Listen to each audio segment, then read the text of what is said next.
reference librarian for the Worcester branch of the Wayne County Public Library. And today I am here to review Shutter by Ramona Emerson.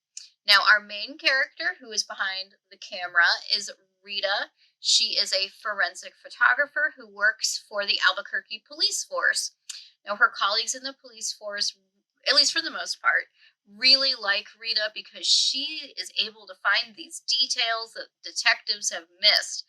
Well, these skills of seeing things, what others aren't seeing, actually stems from her ability to see and speak to ghosts.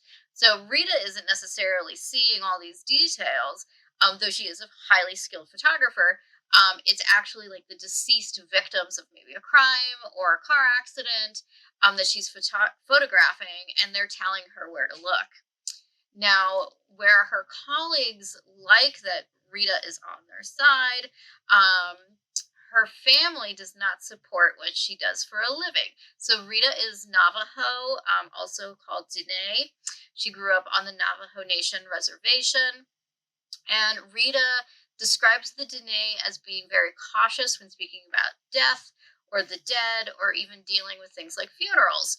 So when Rita's grandmother, who raised her, finds out that Rita has this ability to see ghosts, she's obviously very worried and actually is worried it is a curse and that Rita should definitely not be talking to these ghosts.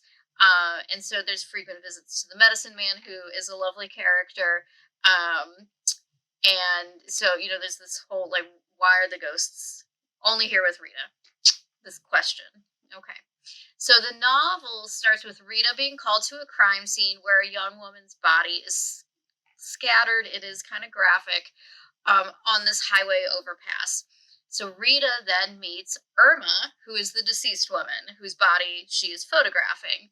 So once Irma realizes that Rita can see her, she kind of latches on to Rita and demands Rita solve her murder.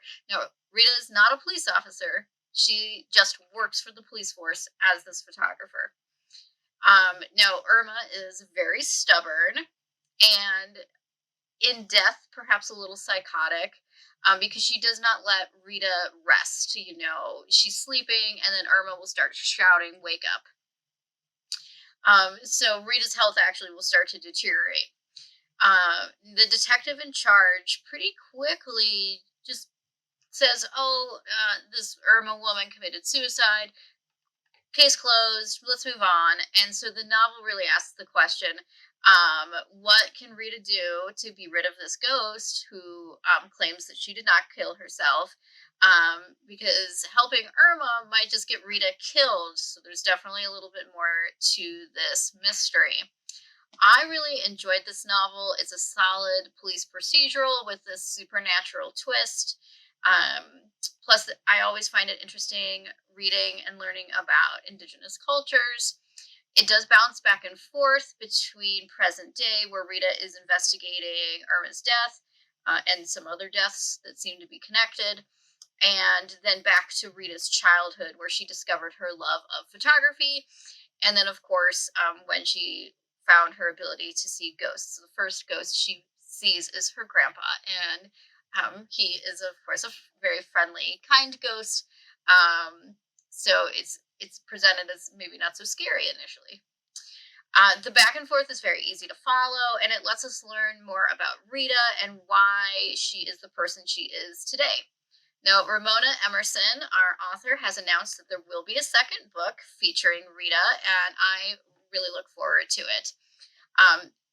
If you do check this out, just a few trigger warnings. There are some grisly deaths. There are corpses, police corruption, and racism kind of all in this book. But overall, like I said, I thought it was a lovely murder mystery, and check it out. Thank you for joining me.